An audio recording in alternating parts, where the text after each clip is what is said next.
Once upon a time, there was a musician. His voice, it was said, possessed extraordinary powers. It was as sweet as honey, as warm as gold, as strong as the strongest of metals. It charmed the hearts of mortals and could soften even the most hard-hearted of men. When Orpheus took up his lyre and plucked its strings, the wolf trotted beside the lamb, the fox ran beside the hare. At his approach, the rivers changed their course in order to listen. The very rocks and stones would rise up from the ground and sway. It is even said that the gods themselves on certain nights leaned down from the top of Mount Olympus in order to hear him sing.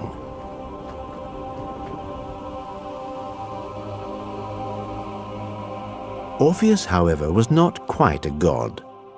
He was, in fact, a demigod. His mother was indeed Calliope, the muse of poetry and eloquence. But his father was a mortal named Oeagrus, who was the king of Thrace.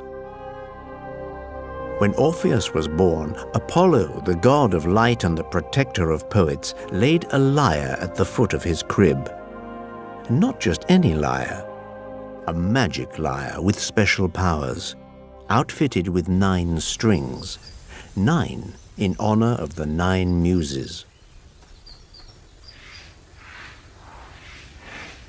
As a result of this gift, a rumor arose. Could the newborn child actually be the son of Apollo himself?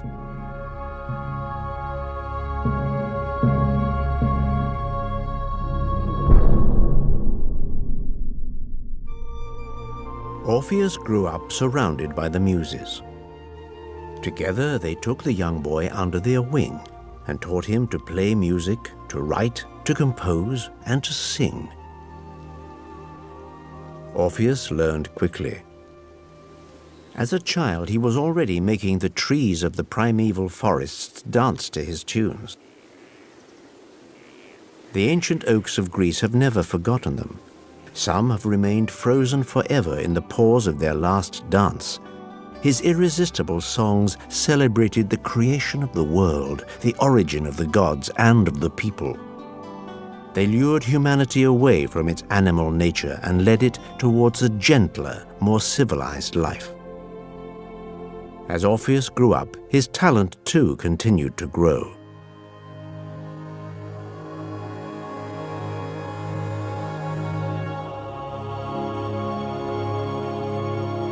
But the young man also longed for adventure. He dreamt of far-off lands and fabulous deeds. So he set out to travel the world. Wherever he went, he was acclaimed by the people. Men and women welcomed him with garlands of flowers and fell at his feet. One morning, he came to Thessaly, and there he heard that a certain Jason was going off on an expedition to retrieve an extraordinary object, the Golden Fleece. This fleece was in fact the coat of a winged ram named Chrysomylus. It had been hanging from an oak tree for many years in a sacred grove that lay at the other end of the world in Colchis. Orpheus was fascinated by the story of the Golden Fleece and decided to write a song about it. How had this mysterious fleece come to be there at the end of the world, so far away from Greece? It was the result, he learned, of a simple family conflict. 2 young children named Phrixus and Helle, a brother and a sister, were the victims of a cruel and vindictive stepmother, their father's second wife, who hated them so much that she plotted to get rid of them by convincing their own father to sacrifice them. Phrixus and Helle begged Zeus to help them escape. Moved by their pleas, the ruler of Mount Olympus decided to come to their rescue, and he sent the children his winged ram with the golden fleece and the golden horns, Chrysomylus. The 2 siblings hopped on the ram and took off for Colchis. During their flight, however, Helle, out of curiosity, leaned over a little too far, and she fell into the waters at the entrance to the Black Sea. That strait would, from then on, be called Hellespont, after her.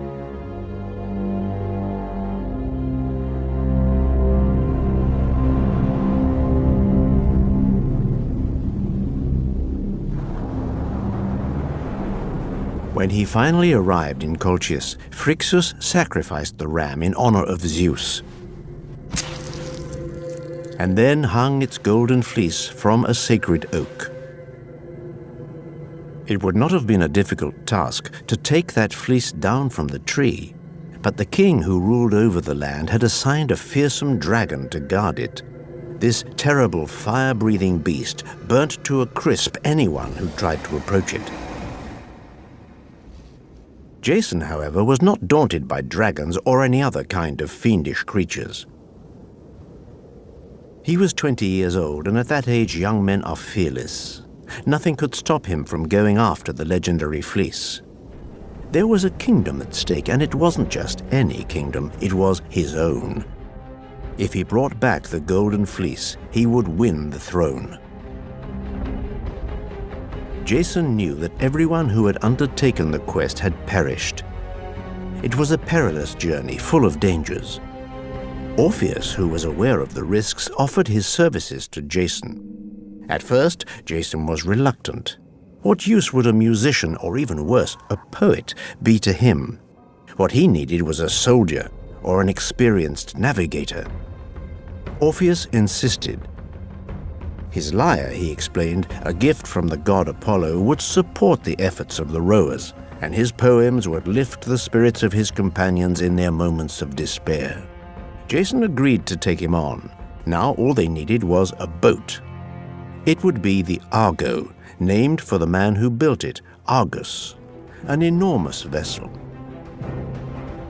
Its crew would consist of the greatest heroes and princes who had come from all over Greece to participate in this extraordinary adventure. Jason chose 52 of the best. They would be the Argonauts. The Argo set off on its great journey, a journey from which no one would ever have returned if Orpheus had not been a part of it. The presence of this virtuoso musician would be remembered by all, and his many remarkable deeds would never be forgotten. From the very first day to the very last, Orpheus's strains calmed the stormy seas, quieted the wrath of the crew, helped pace the rowing of the oarsmen, at the same time as his words spurred them on. Orpheus was able to push back the clashing Symplegades rocks when they closed in and threatened to shatter the boat. He charmed the monstrous dragon guarding the golden fleece. But there was more to come.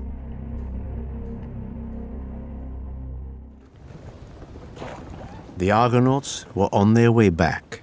Night was falling. The Argo sailed on. Up ahead, an unknown island came into view. Then the wind rose, the sea began to quiver.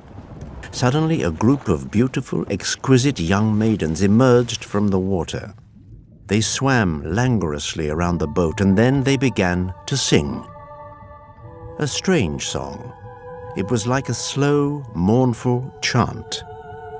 And their voices rose up into the sky, filling the heavens and enveloping the early evening stars. Soon the sailors were under its spell, ready to leap into the sea and join those diabolical creatures known as the Sirens.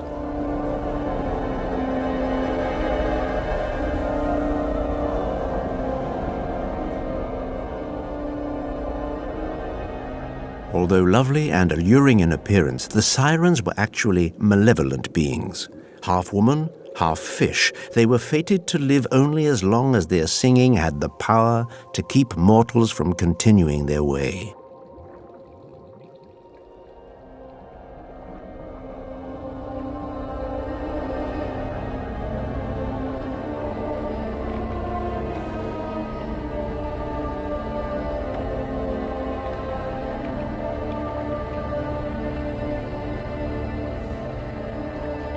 It was then that Orpheus intervened.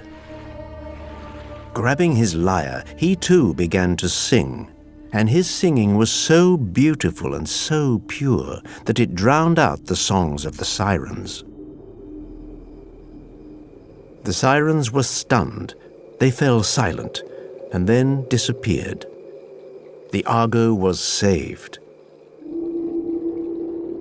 As for the sirens, it is said that they were so dismayed at having been outsung by Orpheus that they killed themselves. However, at least 2 of them were still there a few generations later, when Odysseus came around.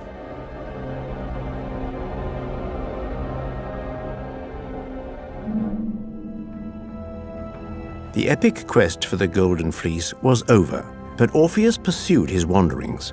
He went to Egypt, where he was taken in by the priests of Memphis. He would stay there for 20 years.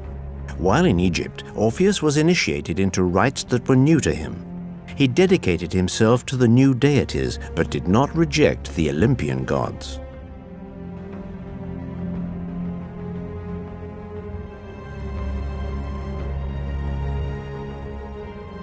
Based on the knowledge that he had acquired, Orpheus went on to inspire a new trend that was almost religious. He advised his followers, whose numbers were increasing day by day, to abstain from eating meat. This recommendation was like a challenge to the gods. Prometheus, the rebel titan, had condemned the human race to eating meat in order to survive. Humanity thus became subject to hunger and death because of Prometheus's actions.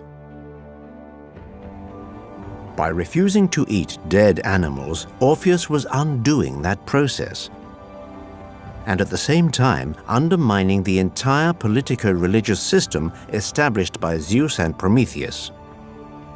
Orpheus was breaking with a certain form of communication that had always existed between humans and their gods.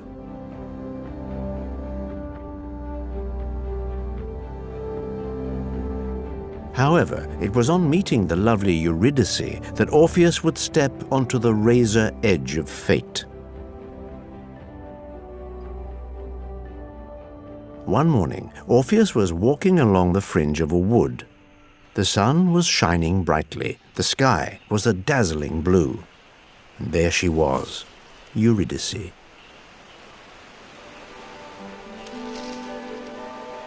Eurydice was a dryad, one of the nymphs that live amongst the trees in the groves and forests. She was the image of grace and beauty itself.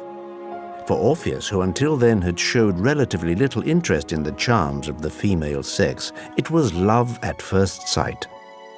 Eurydice was the woman he had dreamed of all his life. She was his double, the embodiment of his heart's desire, the song he had never sung. When Orpheus asked her to marry him, Eurydice did not think twice. She accepted immediately. Orpheus invited every single god and goddess in the entire pantheon to the wedding. And on the day of the ceremony, they were all present. During the festivities, however, a very strange thing happened, and it went virtually unnoticed. Although there was not the faintest breath of wind to be felt, a torch began to flicker. It belonged to Hymen, the patron god of weddings. The flame sputtered and then died out. A bad omen.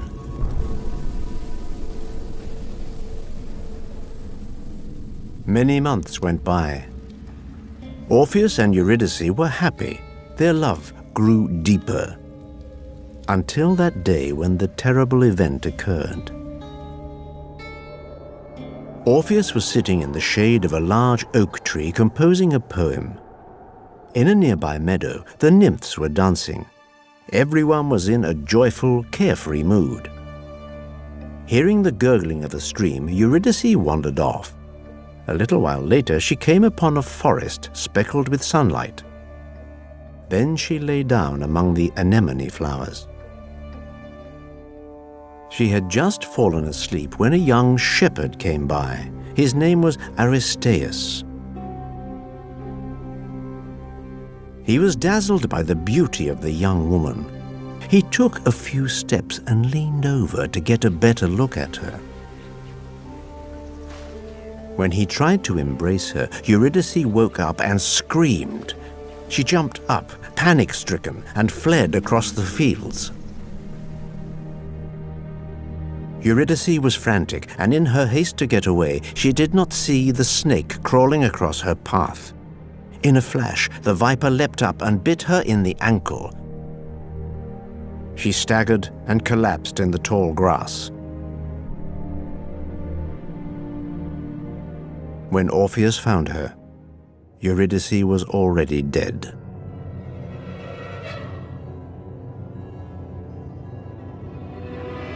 The cry of grief that Orpheus let out caused the nymphs to run off in fright and the trees to tremble. Overcome with despair, Orpheus could not accept losing the person he loved the most in the world.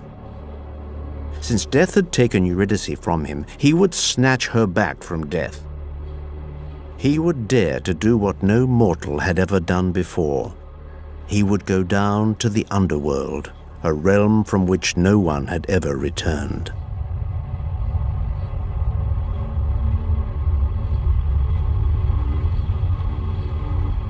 Taking his lyre, Orpheus started out on his quest. He made his way through harsh, desolate landscapes, across foul, steam-drenched plains, around vast lakes of boiling sulfur. It was a difficult journey, but he finally came to the fetid bogs of the river Acheron, which emptied a little further on into the terrible Styx.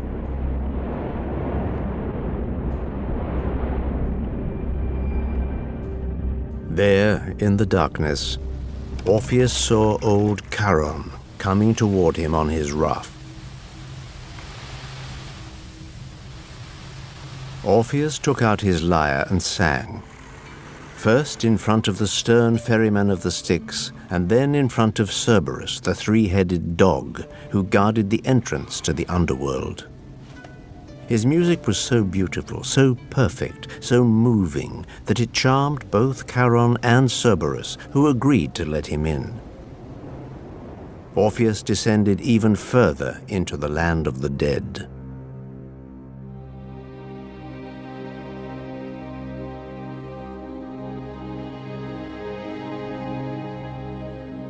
And then there he was, standing before the rulers of the underworld, the almighty Hades and his wife, Queen Persephone. Orpheus bowed humbly, and then, once again, he started plucking the strings of his lyre, and he sang out his grief-filled lament. With a grave expression in his eyes, he turned to look at Persephone. Her story, he knew, was, like his, a story of separation. She too had suffered cruelly when Hades had taken her away from her mother and brought her down to the underworld. Orpheus's song of sorrow had a curious effect on the eternally damned in the depths of Tartarus. Suddenly, the Danaides stopped trying to fill their bottomless jars with water. Sisyphus rested upon his stone. Tantalus gave up attempting to get the water that constantly eluded him, and Ixion's wheel stopped its incessant spinning. Everything in that land of rocks and desolation seemed to become infused with the poet's song. Even Hades and Persephone were moved to tears. "So be it," said Hades. "You can take Eurydice back with you. On one condition, however. It's the law of this kingdom. On the narrow path that leads up to the surface, you'll go first with your wife behind you, and you must not turn around to look at her, not once, not until you see the light of day."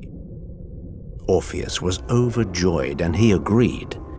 But that was when everything went wrong. Orpheus started up the path he had taken to come down.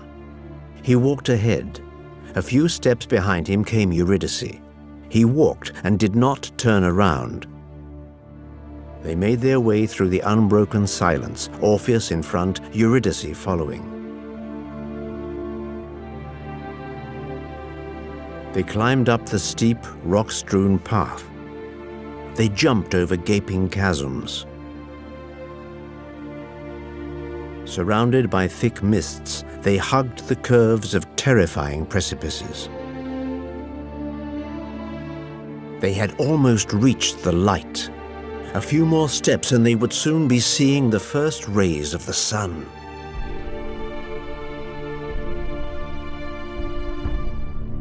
And it was precisely at that moment, when he was just about to attain his goal, that Orpheus turned and looked straight into Eurydice's eyes. Immediately, Eurydice, the unfortunate Eurydice, began to recede, stretching her arms out desperately towards Orpheus so that he could hold on to her, but it was too late. With a sob, Eurydice felt herself being pulled back by invisible hands. She vanished, swallowed up by the darkness. Orpheus rushed back down into the endless night. This time, he threw himself at the feet of the king of the underworld and his queen. He implored them, in vain. "This time there's nothing we can do for you," Hades replied. "We can't help you anymore." And Orpheus was escorted back to the surface.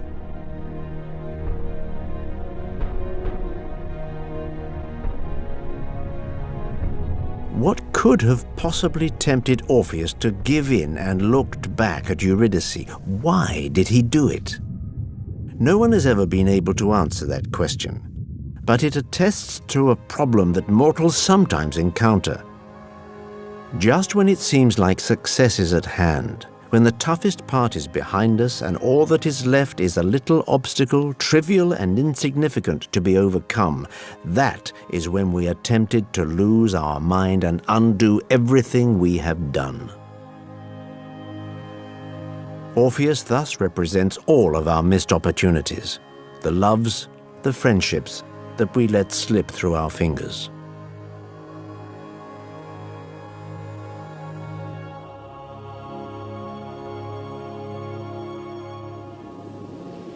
When he came back alone from the underworld, Orpheus, the radiant hero, Orpheus, the musical genius and unrivaled poet, was like a phantom. Devastated, inconsolable, he decided to withdraw from the world and live as a hermit for the rest of his days. With a broken heart, Orpheus spent his nights gazing at the stars, numb with despair, watching for a sign that never came. His sorrow was boundless. It consumed his entire being. The melodies and poems he composed were inevitably heartrending and melancholic.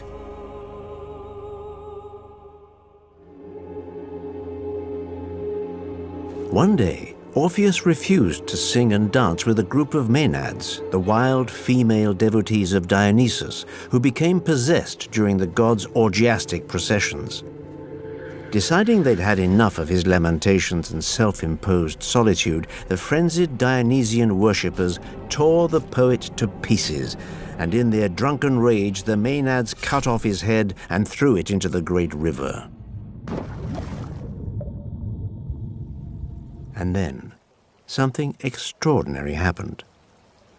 The decapitated head floated down the river, still singing its sorrowful ballad of long-lost love, and was carried out to sea by the current until it came to rest on the island of Lesbos.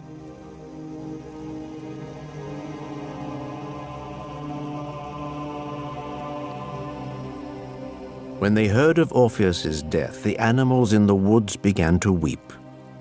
The grieving birds stopped singing. The mighty oaks and hardy linden trees shed their leaves and went into mourning, while rivers and streams overflowed with their own tears.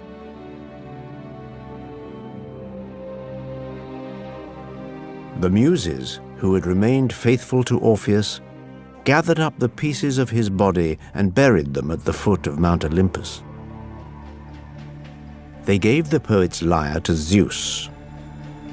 The king of the gods took it and placed it beside him right in the middle of the star-studded sky in order to honor the memory of the unhappy lover, whose lyre would forever ensure the harmony of the universe. Out of Orpheus's magical instrument, which continues to be illuminated by his spirit and his soul, a constellation was born. It can be seen on certain nights, glowing in the darkness of the heavens. It is the constellation Lyra.